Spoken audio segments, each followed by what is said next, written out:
Olá, pessoal, tudo bem?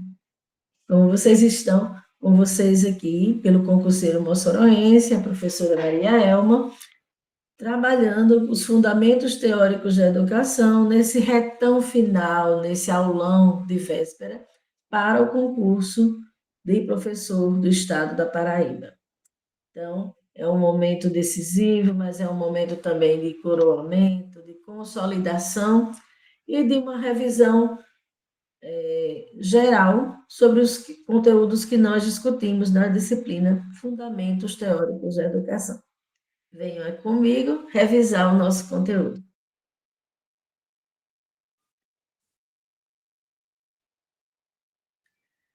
Questão número 1, sobre as diretrizes operacionais para a rede de ensino do Estado da Paraíba.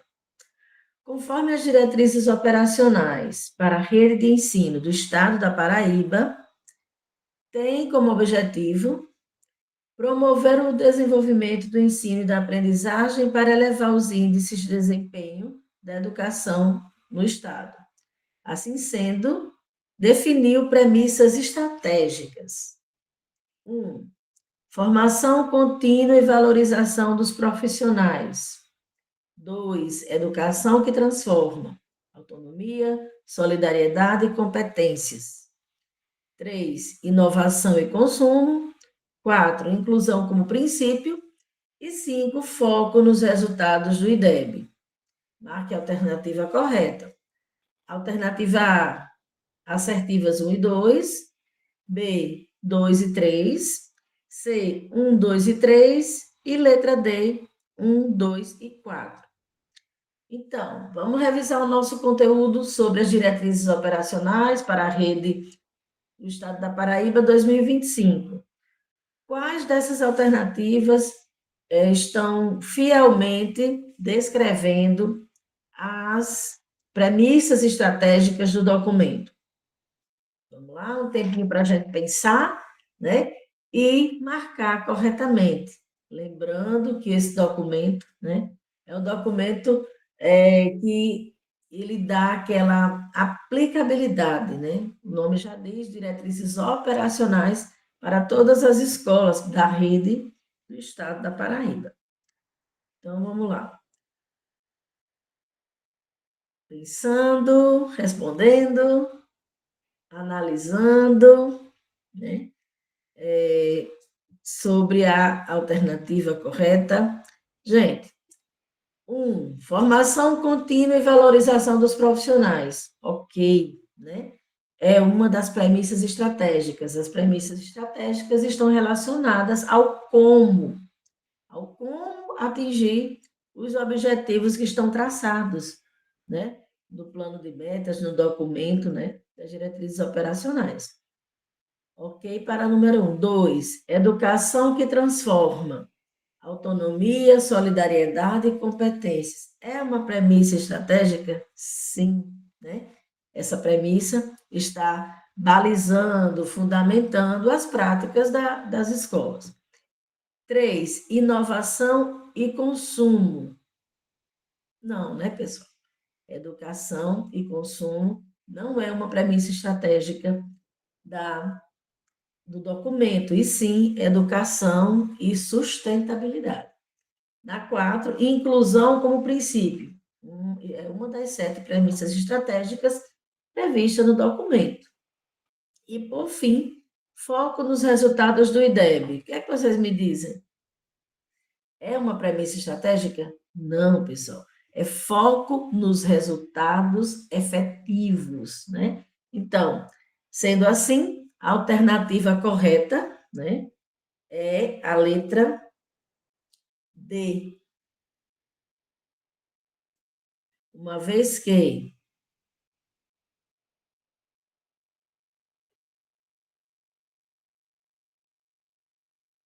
a alternativa correta é a letra D. Uma vez que não é inovação e consumo, também não é foco nos resultados do IDEB. E sim, inovação e sustentabilidade como uma premissa, como uma estratégia de como concretizar os objetivos e foco nos resultados efetivos, né? Lógico, o IDEB, pessoal, é um índice, né, de desenvolvimento da educação básica.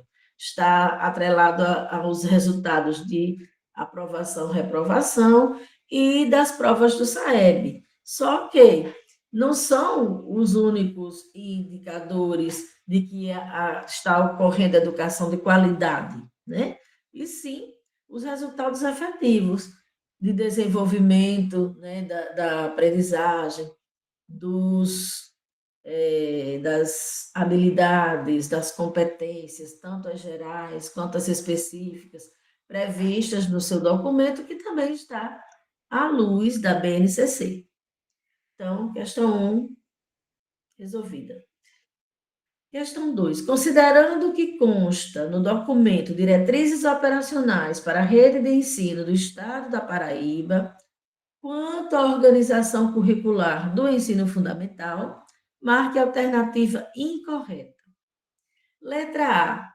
O currículo do ensino fundamental na rede estadual do ensino da Paraíba está alinhado à base nacional comum e é complementado por uma parte diversificada, exigida pelas características regionais e locais da sociedade, da cultura, da economia e dos estudantes. B. Houve o acréscimo do componente curricular de projeto de vida com a oferta de 2 aulas semanais. Sim ou não? D. Com relação a linguagens e suas tecnologias, terá o componente de língua portuguesa com 4 aulas, né, de literatura e gramática, e 2 aulas para o componente de música. E a letra D. O componente curricular projeto de vida tem o objetivo de estimular e maturar o caráter de projetar, traçar metas, idealizar futuros, ainda tão elementares nos estudantes nessa etapa de ensino. Estamos procurando aqui a questão, né, a alternativa que é incorreta. Um tempinho para pensarmos A, B, C ou D. Dentro, né, conforme, em consonância com as diretrizes operacionais para a rede de ensino da Paraíba. Como é que esse currículo está organizado? Revisando aí o conteúdo estudado, né? Vamos para o gabarito. Um pouquinho de tempo para a gente pensar e vamos analisar cada alternativa. Sim, gente, o currículo do ensino fundamental da Rede da Paraíba, assim como qualquer currículo, né, da educação brasileira, ele deve estar em consonância, alinhado com a BNCC, uma vez que a BNCC é um documento obrigatório, normativo, que vai traçar, né, a base comum do currículo. E lá nos seus sistemas, né, seja da esfera municipal, estadual ou federal, será complementado por uma parte diversificada.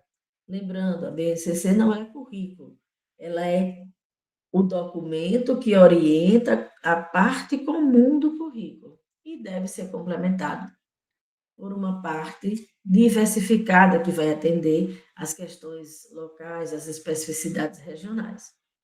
Então, o gabarito não é a porque ela está correta. Letra B.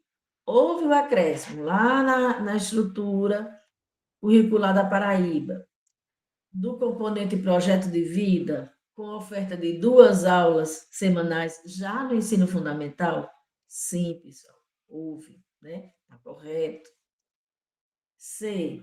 Com relação a linguagens e suas tecnologias, terá o componente de língua portuguesa com 4 aulas de literatura e gramática e 2 para o componente de música. Não, né, pessoal? Alternativa ao gabarito é essa, porque ela está incorreta.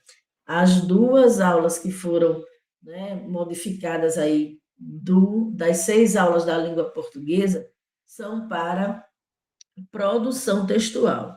O documento diz que Nas 6 aulas de língua portuguesa, do componente de língua portuguesa, 4 são para literatura e gramática e 2 para produção textual.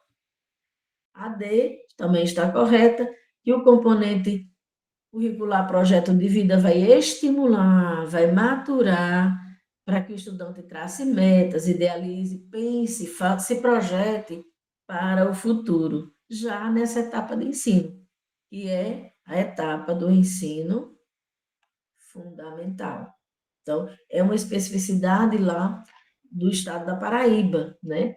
Trazer o componente projeto de vida, né, já na estrutura do ensino fundamental.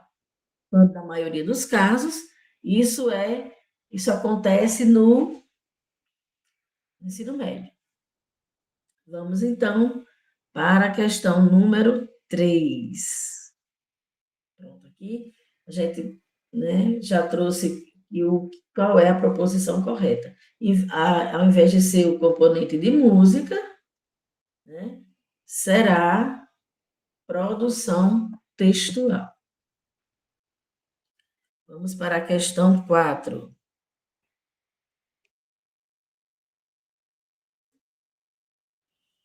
3, aliás. Quanto à avaliação, as diretrizes operacionais para a rede de ensino da Paraíba apresenta 4 tipos, conforme sua função ou modelo de aplicação. Relacione corretamente os tipos de avaliação listados, faltou aí uma letrinha, a seguir com a sua descrição. Avaliação diagnóstica. 2, avaliação formativa. 3, avaliação somativa. E 4, avaliação final. Qual dessas 4 avaliações é realizada para certificar os estudantes ao final de um ciclo ou da etapa de ensino? Realizada no início do processo de aprendizagem, com o objetivo de identificar os conhecimentos prévios dos estudantes, suas dificuldades e potencialidades.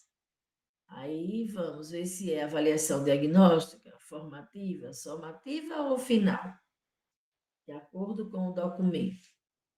Realizada ao longo do processo de ensino-aprendizagem, com o intuito de orientar e otimizar a relação metodológica empregada pelos professores até a sua aplicação, além de fornecer dados focais para a melhoria do desempenho dos estudantes.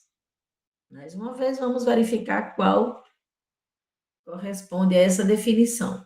E, por fim, realizado no final de um período, para medir a aprendizagem dos estudantes e atribuir uma nota ao conceito. Então, avaliação diagnóstica, formativa, somativa e final. Vamos ordenar a definição correta para cada uma delas. Na alternativa A, 1, 3, 4 e 2. Alternativa B, 4, 1, 2, 3. Alternativa C, 1, 3, 2, 4. E alternativa D, 4, 3, 2, 1. Um minutinho para a gente pensar.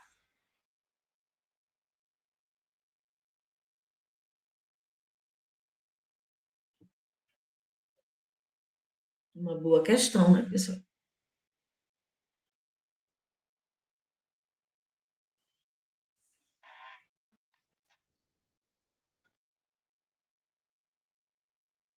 Realizada para certificar os estudantes ao final de um ciclo, etapa de ensino, é a avaliação final. 4. Aqui já eliminaríamos, né, a letra A e a letra D. Opa, perdão, a letra C, né? Realizada no início do processo de ensino e aprendizagem, com o objetivo de identificar. Gente, o que é que a gente avalia no início de cada processo de aprendizagem? Não é só no início do ano, é no início do processo, daquela temática, daquele tópico que está sendo aprendido, né, estudado. Então, é a avaliação diagnóstica. E aqui, a gente já fecha a questão. 4, 1, só pode ser a alternativa B, né? Realizada no início do processo, com o objetivo de identificar os conhecimentos prévios, aquilo que os alunos já têm consolidado, né? Ou seja, a zona de desenvolvimento real do estudante é a avaliação diagnóstica. Realizada ao longo do processo de ensino-aprendizagem formativa, que ela é chamada também de contínua, processual, ao longo de todo o processo, a formativa, 2, né? E a somativa, que é realizada em finais de períodos, né? No caso da nossa cultura brasileira, da estrutura das escolas brasileiras, bimestralmente, né? Geralmente, é para medir a aprendizagem, emitindo uma quantificação, emitindo uma nota, emitindo um conceito. Então, gabarito da questão 3, alternativa B. Avaliação final, avaliação diagnóstica, avaliação formativa e avaliação somativa. Questão sobre BNCC. Qual é o principal objetivo da BNCC no contexto da educação brasileira?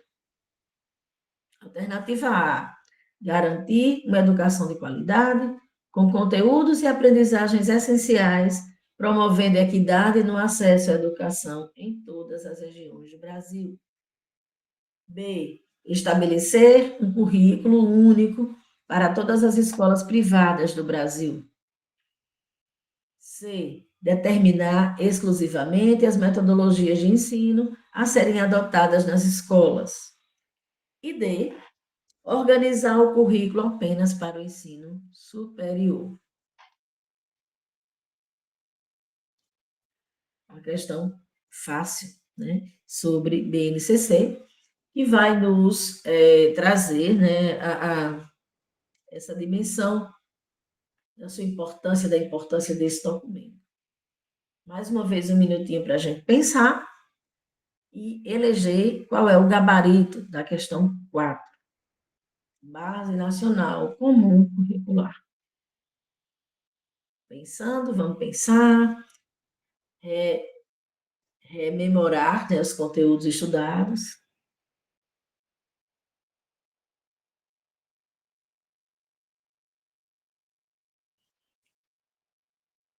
Garantir uma educação de qualidade, com conteúdos e aprendizagens essenciais, com vistas à equidade. Perfeito, né? Dá até para a gente bordar uma toalha em todas as regiões do Brasil. Gabarito, questão alternativa A, né? A BNCC, ela é um documento normativo obrigatório que ela traz, ela não é o currículo, ela é uma parte, né? Ela orienta uma parte do currículo, porque ela traz o conjunto das aprendizagens que todo estudante no território nacional, seja de escola pública, seja de escola privada, deverá aprender ao longo da educação básica. A BNCC, ela contempla a educação básica, educação infantil, ensino fundamental e ensino médio, né? Ela vai promover equidade, por quê? Porque qualquer estudante, pelo menos o que consta no documento, brasileiro deve aprender, em essência, os mesmos conteúdos, desenvolver as mesmas competências, estarem no mesmo, né? Que ninguém fique em desvantagem, todo mundo no mesmo grau de formação, né? Todo mundo recebendo a formação das mesmas aprendizagens que são essenciais. Então, garantir a educação, e assim garantir a educação de qualidade e promove a equidade. Por que não é a letra B? Primeiro, ela não estabelece currículo, falei isso na questão anterior, e vou aqui ratificar. A BNCC não é um currículo, né? E as aprendizagens que ela estabelece a nível nacional, né? Ela não compõe todo o currículo. Então, não é um currículo único, por quê? Porque só vai ser única a parte comum das aprendizagens essenciais. Mas o currículo das instituições, dos sistemas de ensino e das escolas, eles vão ter essa parte comum, mais uma parte diversificada. Sim, e não são só as escolas privadas, estão sendo guiadas, né, obrigatoriamente pelas aprendizagens da BNCC. São as escolas públicas e as escolas privadas. A BNCC deve ser obedecida, né, por essas duas esferas, a pública e a privada. Daí, ainda tem mais outra questão, né? Dica aqui da professora. Algumas palavras, elas vão, né, fazer você perceber, logo que de imediato, que a alternativa não está correta. Sendo a educação um fenômeno complexo, multifacetado, multidimensional, as abordagens que trazem termos como único, unicamente, exclusivamente, homogêneo, linear, prioritariamente, dependendo, né, se claro, se for uma meta, se for alguma meta do plano, mas algumas coisas que reduzem, termos reducionistas, termos que homogeneizam, que padronizam, não vão estar nas alternativas corretas. E aqui a gente tem o exemplo. Único, um currículo único, ora, o ser humano, as sociedades, os lugares são tão complexos e diversos que não tem como um currículo único atender a todas as especificidades. E a letra C determina exclusivamente, já começa por aí, né?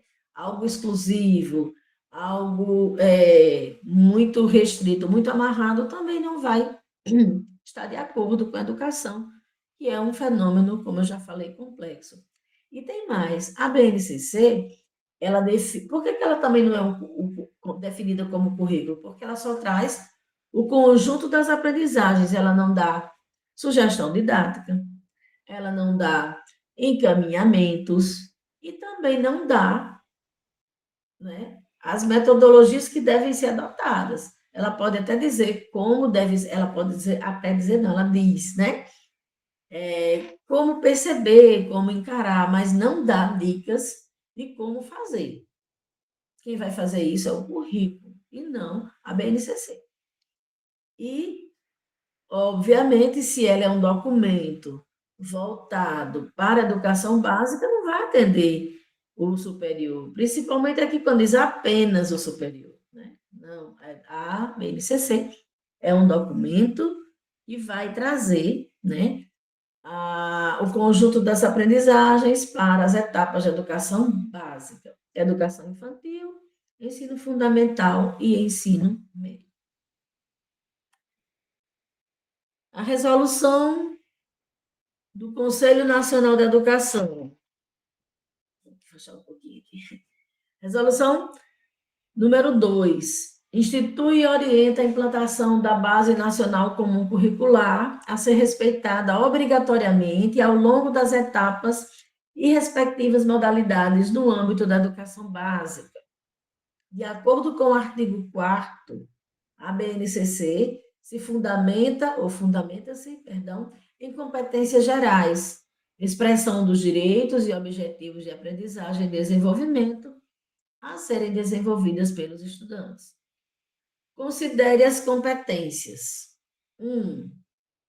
Exercitar a curiosidade intelectual e recorrer à abordagem própria das ciências, incluindo a investigação, a reflexão, a análise crítica, a imaginação e a criatividade, para investigar causas, elaborar e testar hipóteses, formular e resolver problemas e criar soluções, inclusive tecnológicas, com base nos conhecimentos das diferentes áreas.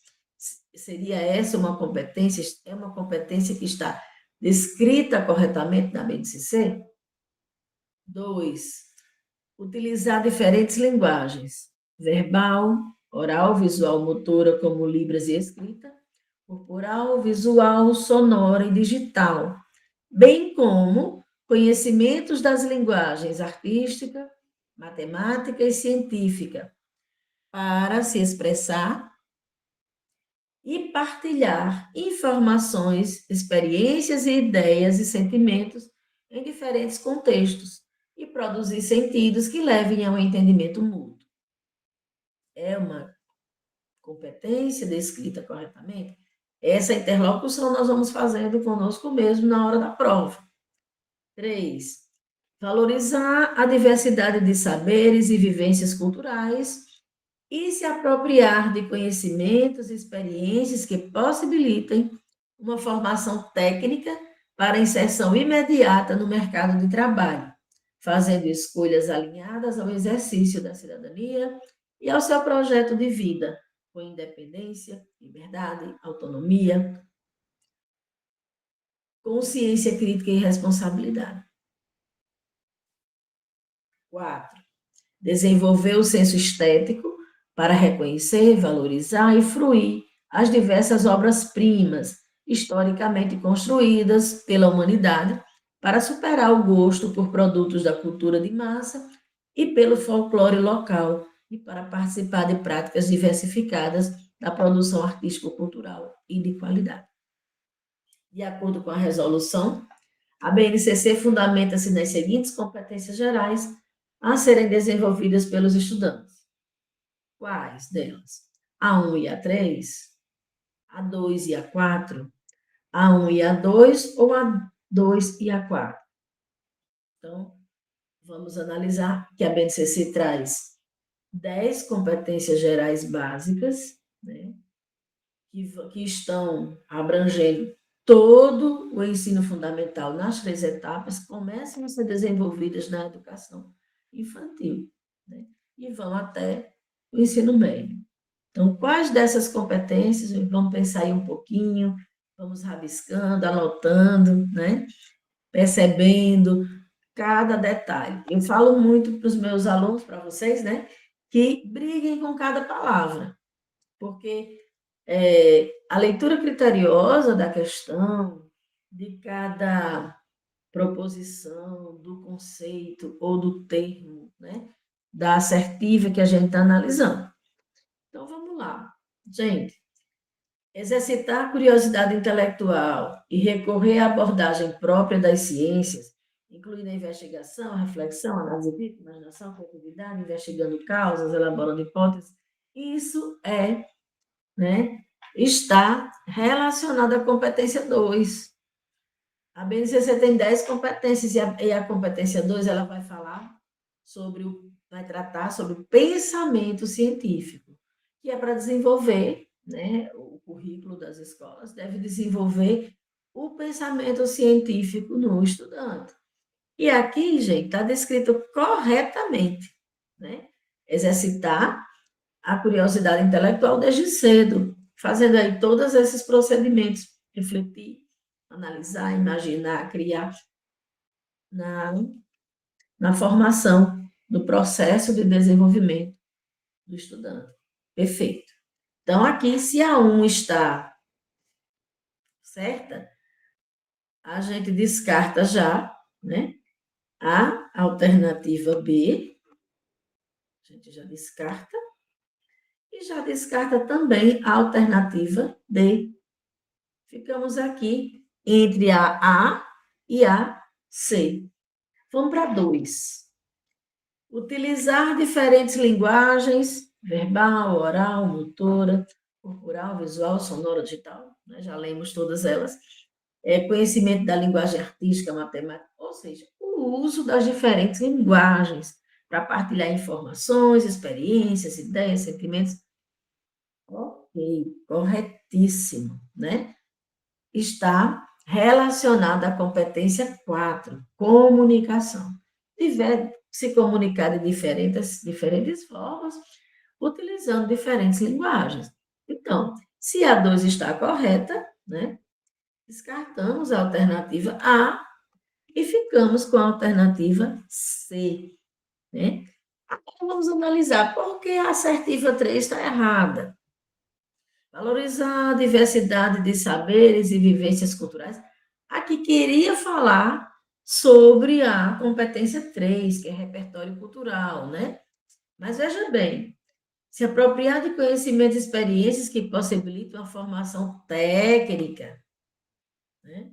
Ah, perdão, não é a competência 3, é a competência 6, trabalho e projeto de vida, ó, para inserção imediata no mercado de trabalho. A competência 6, ela vai falar sobre mundo do trabalho, né? Para que o aluno ele possa pensar, né, sobre se autoconhecer, suas habilidades e ver diversas formas de se relacionar e compreender o mundo do trabalho.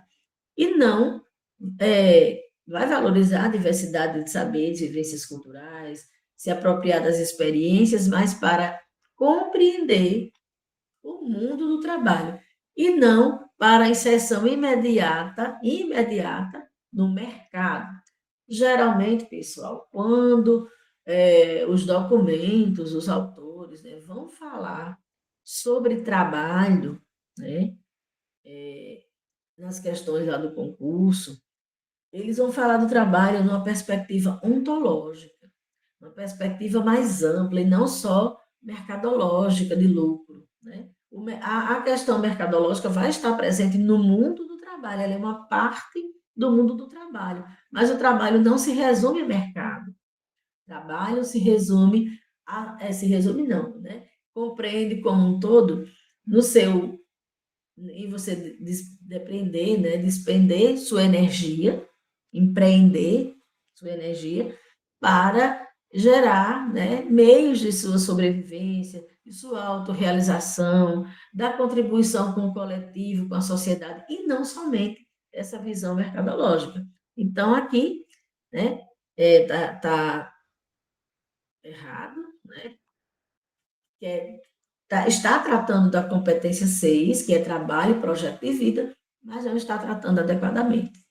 E a 4, desenvolver o senso estético para reconhecer e valorizar diversas obras-primas, né? Aqui tentou falar sobre a competência 3, repertório cultural, mas só que não se trata somente de obras-primas, de clássicos, né, históricos, não, né? E ainda mais aqui, olha, só a palavra, superar o gosto pelo produto da cultura de massa, né? Não, é para fazer fluir, compreender, criar as diferentes culturas. Lá no documento vai dizer das locais às mundiais. E aqui está dizendo, olha, superar o gosto pelo folclore local. Gente, das locais às mundiais. Então, está totalmente errado, né? Para participar de práticas diversificadas de qualidade. O que é uma prática de qualidade? Aqui está fazendo uma discriminação, né, cultural. E não é isso que o documento fala na competência 3, né? Só para a gente lembrar quais são as 10 competências. 1, conhecimento. 2, pensamento científico. 3, repertório cultural. 4, comunicação. 5, cultura digital. 6, projeto de vida. 7, argumentação. 8, autoconhecimento e autocuidado. 9, empatia e cooperação. E 10, responsabilidade e cidadania.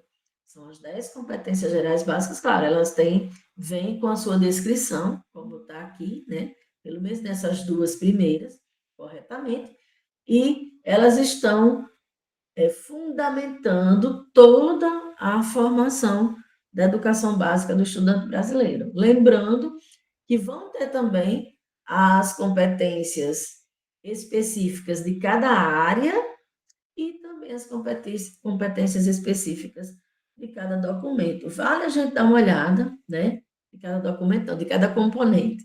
Vale a gente dar uma olhadinha nas competências específicas do seu componente, da sua área de atuação para a qual você vai fazer seu concurso, antes da prova, tá bom? Fica a dica.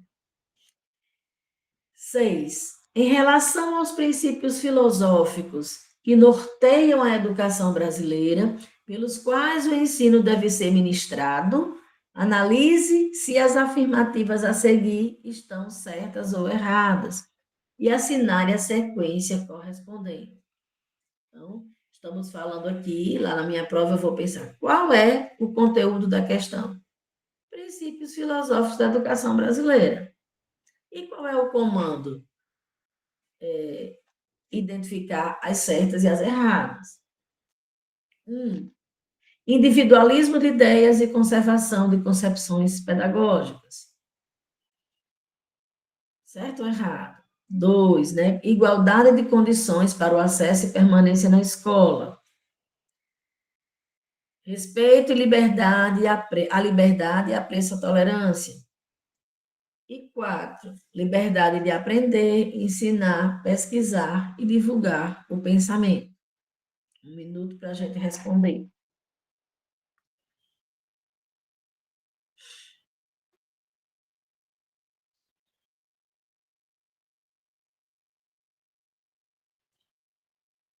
Em linhas gerais, os princípios filosóficos, né, que eles estão balizando o pensamento pedagógico no Brasil, são 4, né? A LDB vai trazer diversos, né, princípios da educação, mas os que são filosóficos, né, porque lá ela vai ter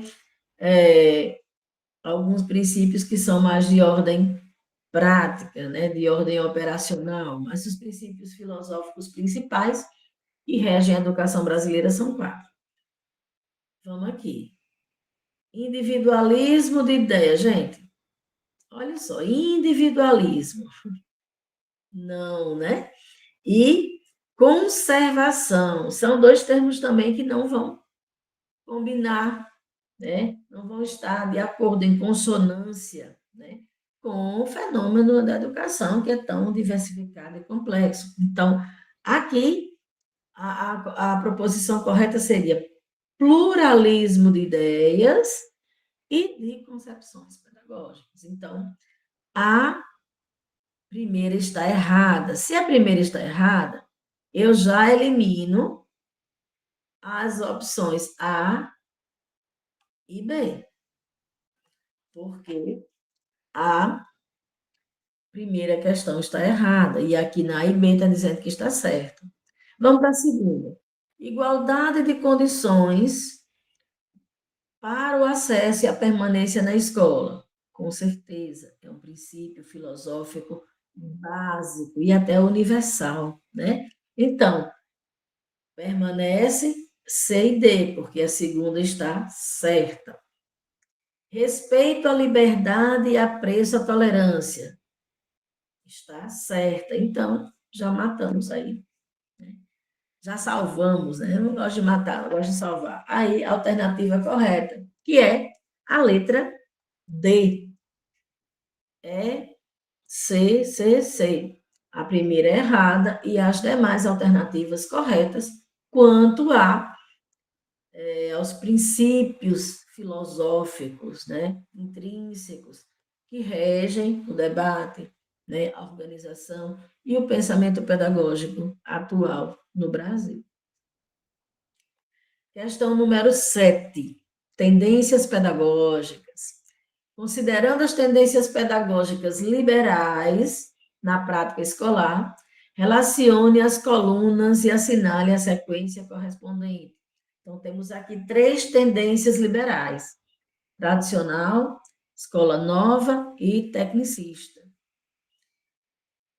Qual delas transmite a cultura geral e as descobertas da humanidade através de aulas expositivas do treino da mente?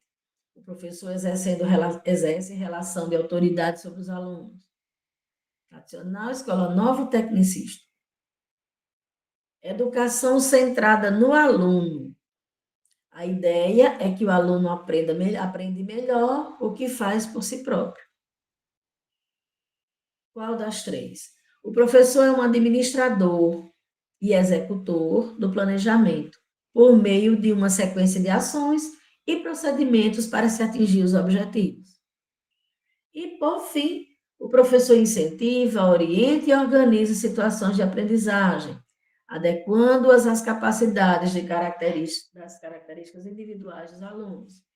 Um tempinho para reflexão, rapidinho, para pensar, né? As quatro opções e como identificá-las. É tradicional? É escola nova? Ou é tecnicista? Aqui a gente já percebe que é a perspectiva de Saviani, porque juntou as duas renovadas, tanto a renovada progressivista quanto a não diretiva, e chamou de escola nova. Quem vai lembrar da aula, né? Quem assistiu a aula vai lembrar que Libânio divide em 4 as tendências liberais, né? Ele chama de tradicional, renovada progressivista, renovada não diretiva e tecnicista. Já Saviani, ele não faz essa divisão das renovadas. Ele chama as duas de escola nova. Ele diz que são 3 tendências liberais: tradicional, escola nova e tecnicista.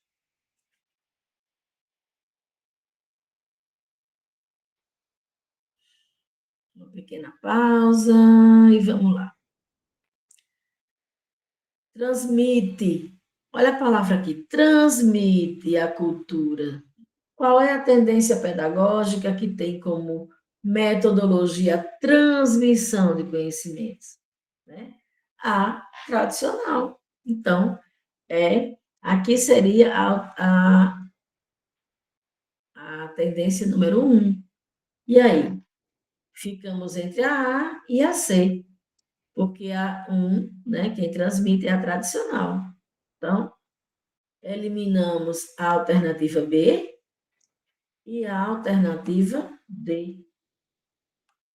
A tendência pedagógica pautada na transmissão do conhecimento cultural, que tem como metodologia as aulas expositivas, quem lembra do nosso quadro das tendências pedagógicas, vai, né, sacar logo aqui a veracidade, né, dessa relação tradicional com transmissão e com aulas expositivas.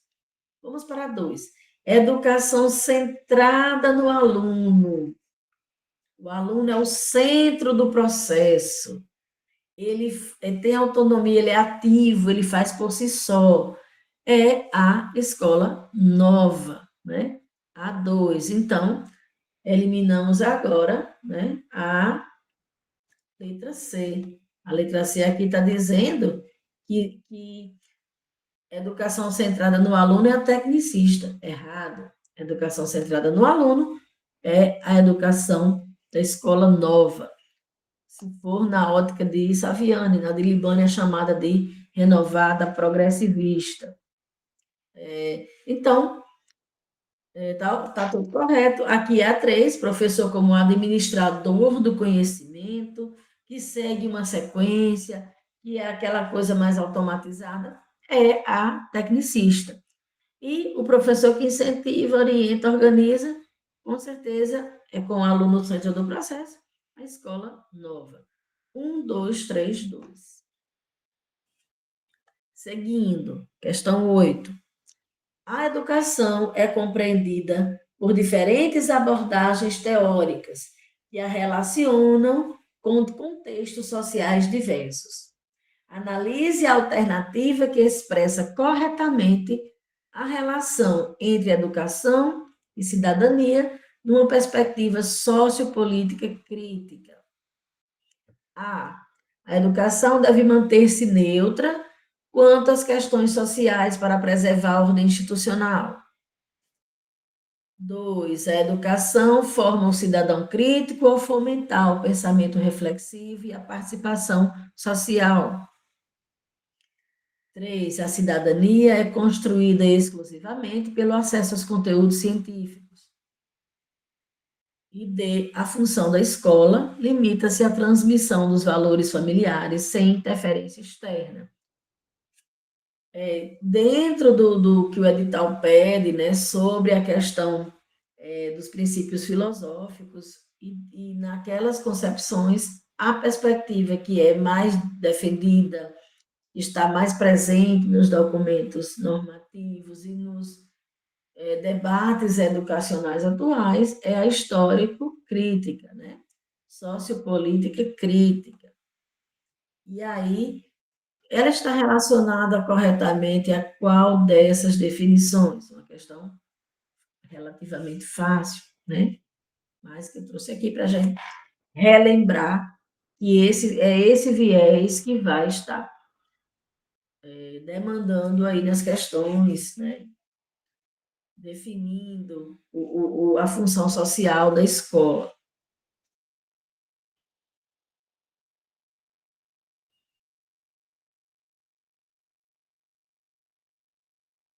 E aí? Deu para responder?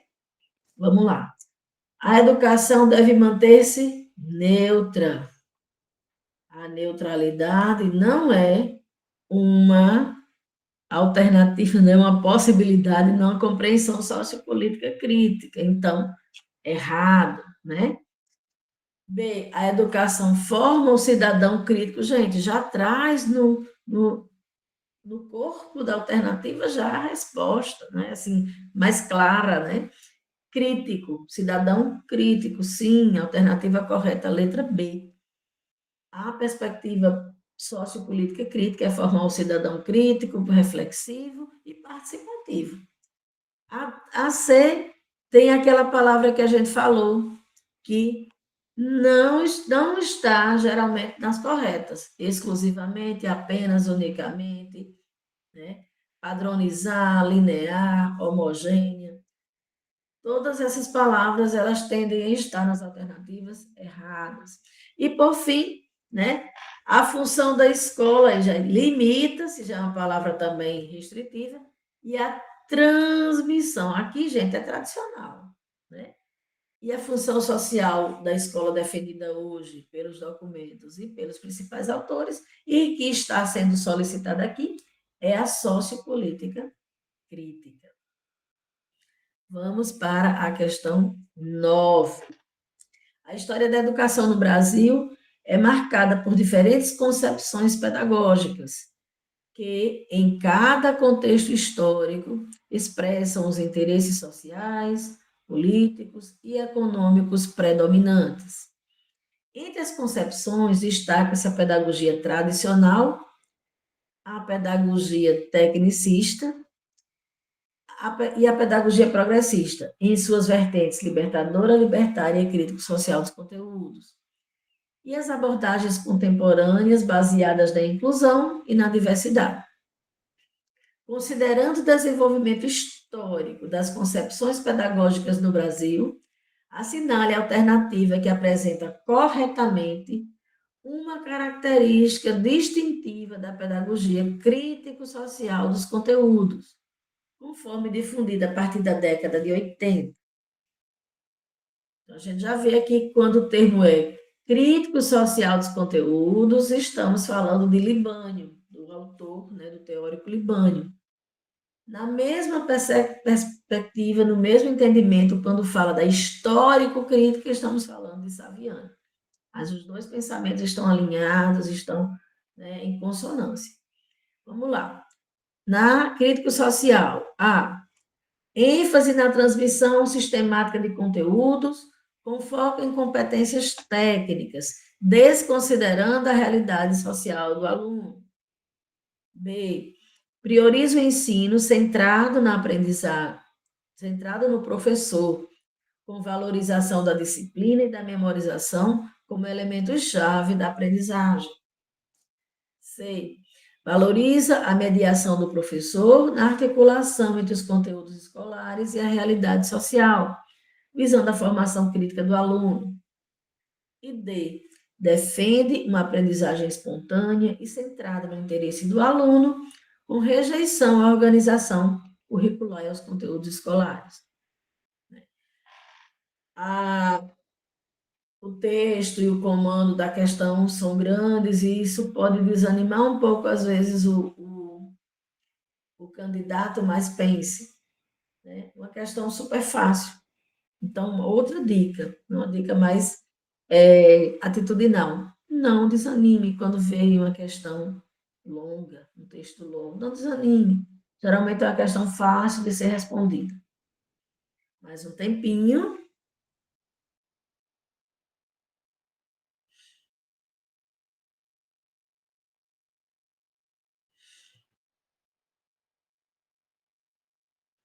Vamos lá. Pessoal, o destaque aqui é para a crítica social, né? De Libânio, que é uma tendência pedagógica que está no grupo das progressistas. O nome já diz, progressista. Se é progressista, ela não vai dar ênfase aqui na transmissão sistemática, né? Apenas em competências técnicas, desconsiderando a realidade. Não, né? Todo e qualquer educador, né, sabe que é preciso estar pertinente, né? Educação de qualidade, as diretrizes curriculares vão dizer que a educação de qualidade, ela deve ser relevante, ela deve ser pertinente, né? E ela deve ser equitativa, né? A relevância, a pertinência e a equidade são critérios que vão dar qualidade à educação. Bom, prioriza o ensino centrado no professor. Gente, professor é importantíssimo, né? O professor tem que ser valorizado, apreciado, mas o ensino não deve ser centrado nele, né? O centro do processo é o aluno, né? O destinatário daquelas ações, né? Aí, valorização da disciplina, a disciplina é importante, né? Mas não pode ser supervalorizada e nem atrelada à memorização como elementos chaves, né? Porque aqui está falando de disciplina, mas pelo contexto da questão a gente entende que não é disciplina importante, tem que ter disciplina, né? Tanto a autodisciplina como a sua disciplina no grupo. Mas aqui é como se o conceito de disciplina estivesse muito atrelado à questão apenas da obediência, né? E principalmente como ela está atrelada à memorização. Letra C. Valoriza a mediação. Está lá na crítica social dos conteúdos, no nosso quadro de tendências pedagógicas. Qual é a metodologia da tendência pedagógica crítica social dos conteúdos? Mediação dialética entre os conteúdos escolares e a, a realidade, né? A realidade social, a vivência, o cotidiano dos estudantes, as desigualdades sociais. Alternativa correta, letra C. A D está ligada ao espontaneísmo, né? Centrada no interesse do aluno, com rejeição à organização curricular. Está meio, né? Quer falar um pouco da libertária, mas não é isso. A libertária, para ser a libertária, teria que falar. Ela rejeita, assim, organizações rígidas, mas ela vai falar em participação do estudante, vai falar em vivência grupal, vai falar em transformação da sociedade. E eu considero essa letra D como um distrator mesmo. Vamos para a questão 10. O projeto político-pedagógico, PPP, é um documento que propõe uma direção política e pedagógica para o trabalho escolar. Avalia as proposições a seguir em relação a esse tipo de documento, PPP, assinalando V para verdadeira e F para falsa. O projeto político-pedagógico traduz as intenções e o modus operandi da equipe escolar. Sim ou não? Verdadeiro ou falso? O currículo previsto no PPP, vocês já vão marcando aí, que ao final o tempinho que eu dou é só para vocês encaixarem na alternativa. O currículo previsto no PPP define apenas os conteúdos a serem ensinados na escola. construção do projeto político-pedagógico requer a participação da comunidade escolar e do desenvolvimento das relações interpessoais existentes na escola. A execução do projeto político-pedagógico prescinde da participação de representantes de pais e da comunidade. E, por fim, a participação na elaboração do projeto político-pedagógico da escola é uma atribuição docente prevista legalmente.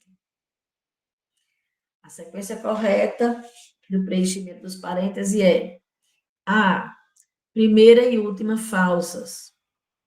B, as duas primeiras falsas e as três últimas verdadeiras. C, verdadeiro, falso, verdadeiro. E a D, verdadeiro, falso, verdadeiro e as duas últimas falsas.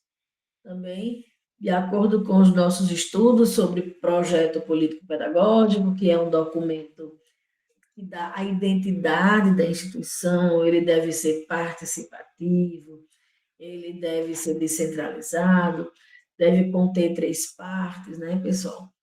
A parte situacional, que é todo o diagnóstico da escola, a parte referencial, que são os valores, os conceitos, os filosóficos, todas as referências legais também, que o currículo da escola, que a escola segue, e o operacional, que é o plano de ação da escola, com tudo que acontece, todas as ações, as metas, as pretensões da escola. Esse é, em linhas gerais, o formato do PPP. E vamos lá. Projeto político-pedagógico traduz, sim, o modus operandi, né, da equipe escolar, o modo de agir, né? O PPP está lá com todas as intenções, como eu acabei de falar, e ele vai dizer como a escola atua, né? Então, é verdadeiro. Se a primeira é verdadeira, nós eliminamos já de cara a letra A e a letra B, né? A segunda, o currículo previsto no PPP define apenas aquela palavra que eu disse, apenas, somente, unicamente, exclusivamente. Geralmente vai estar na questão errada, né? Currículo não é só uma lista de conteúdos.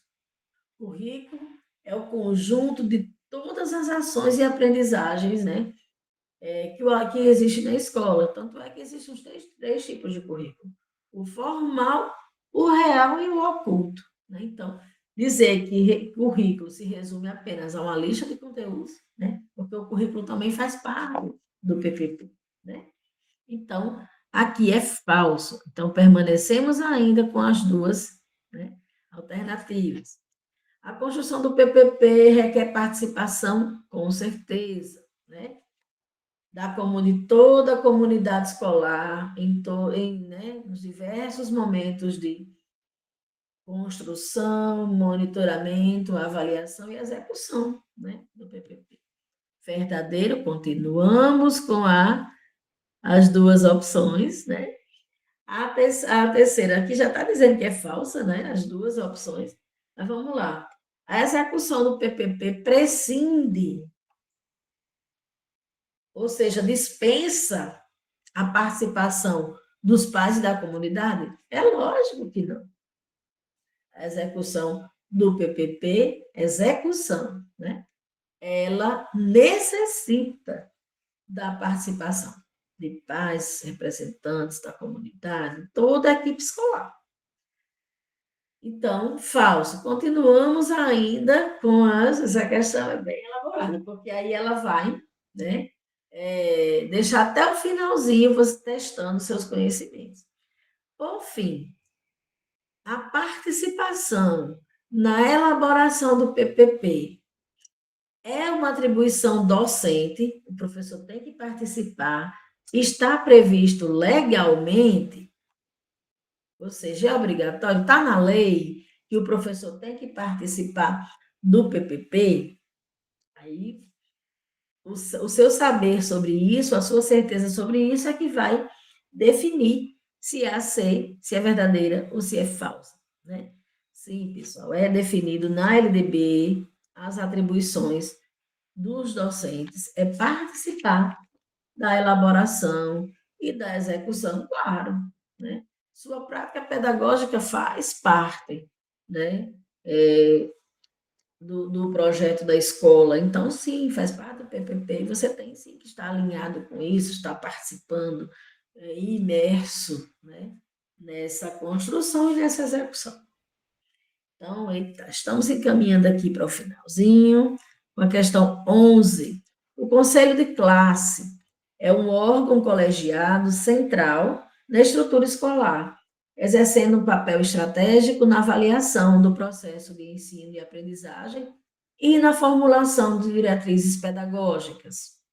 Os participantes desse conselho devem ter a compreensão do seu funcionamento, considerando as implicações de diferentes abordagens e a participação dos seus diversos atores.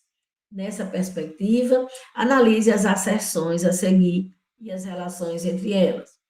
1. O conselho de classe é conduzido de forma dialógica e com a participação ativa de todos os membros da comunidade escolar, incluindo alunos e pais. Ele transcende a função avaliativa tradicional, tornando-se um espaço de co-construção de estratégias pedagógicas e de valorização da diversidade das perspectivas. Porque o conselho de classe, quando bem orientado, reforça as experiências de docentes e alunos, incentivando a participação de mudança e se tornando um valioso instrumento de transformação da cultura sobre o avaliar pedagógico. Marque corretamente. A seção 1 é verdadeira e a 2 é falsa. B. As acessões 1 e 2 são proposições verdadeiras e a 2 é uma justificativa correta da 1. C. As acessões 1 e 2 são proposições falsas e a D diz que a acessão 1 é falsa e a 2 é verdadeira. Gente, o conselho de classe é conduzido de forma dialógica, com participação ativa de todos os membros da comunidade escolar, incluindo alunos e pais. Direção participa do conselho de classe, né? Professores, pais, etc. Sendo que a abrangência desse conselho é que é focado nas aprendizagens. Né? Então, correto, né? Ele vai focar, vai passar uma nova percepção de avaliação. Ele vai transcender a avaliação tradicional, vai se tornar um espaço de co-construção de estratégias pedagógicas e de valorização da diversidade de perspectivas. Né? Pode ser a participação de todos os membros da comunidade escolar, mas o foco é discutir aprendizagem.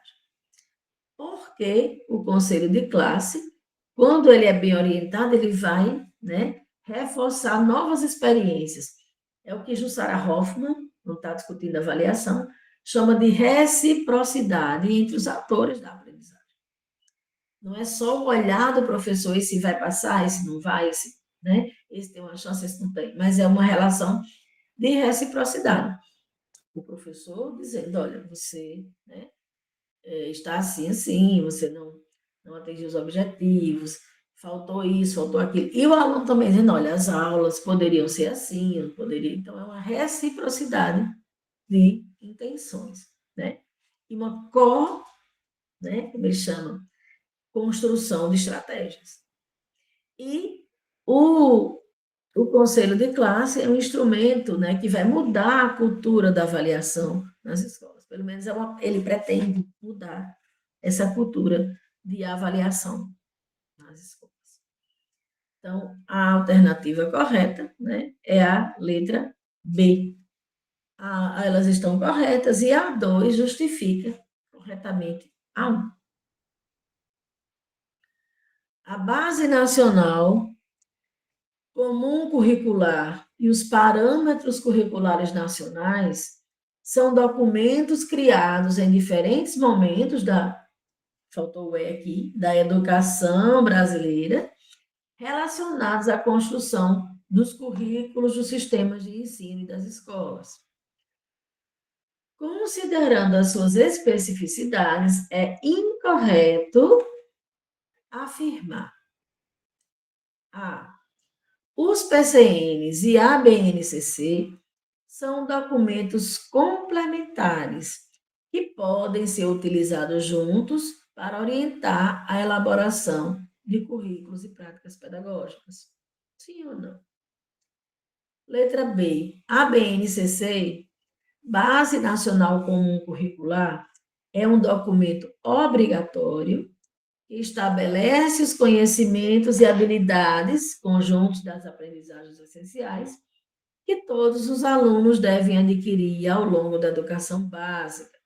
Estabelece o ensino por competências. Letra C. A BNCC substituiu os PCN, que perderam sua validade e o seu caráter obrigatório.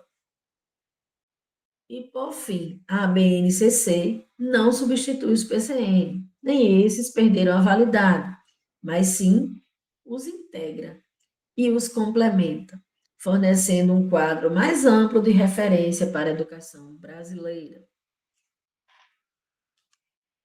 Uns segundinhos para análise e resposta. Relação da BNCC, parâmetros curriculares nacionais.